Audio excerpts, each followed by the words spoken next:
வணக்கம் வக்கீல் சார். எப்படி இருக்கீங்க? நான் எப்படிம்மா நல்லா இருக்க முடியும்? எங்க பார்த்தாலும் சண்டை, சச்சரவு, கொலை, கொள்ளை. இப்போ கூட கள்ளக்குறிச்சி மாவட்டத்தில் விஷ சாராயம் குடித்து 30 பேர் மேலே இறந்துட்டாங்க. 100 பேர் மேலே சிகிச்சையில் இருக்காங்க. என்னத்த சொல்றது? நான் வக்கீலா இருந்து கூட என்னால் எதுவுமே பண்ண முடியலையே. ரொம்ப வருத்தப்படுறேம்மா.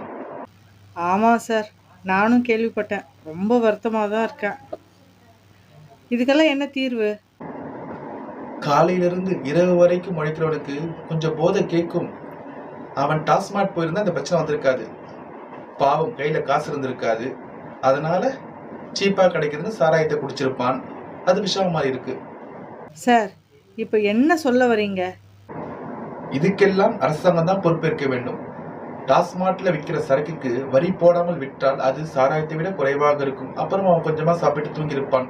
இப்படி சாராயத்தை குடிச்சு ஒரே வழியா தூங்கி இருக்க மாட்டான். சார் வக்கீல் மாதிரி பேசுங்க.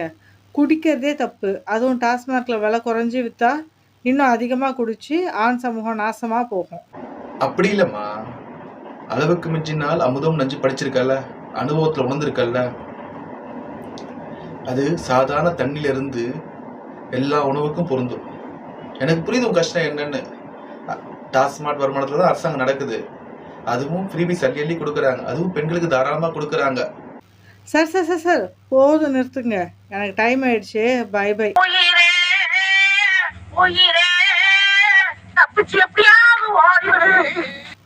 யாரா இவன்? பொது பிரச்சனையை சொன்னா நம்ம பிரச்சனையா மாத்திட்டு இருக்கான்.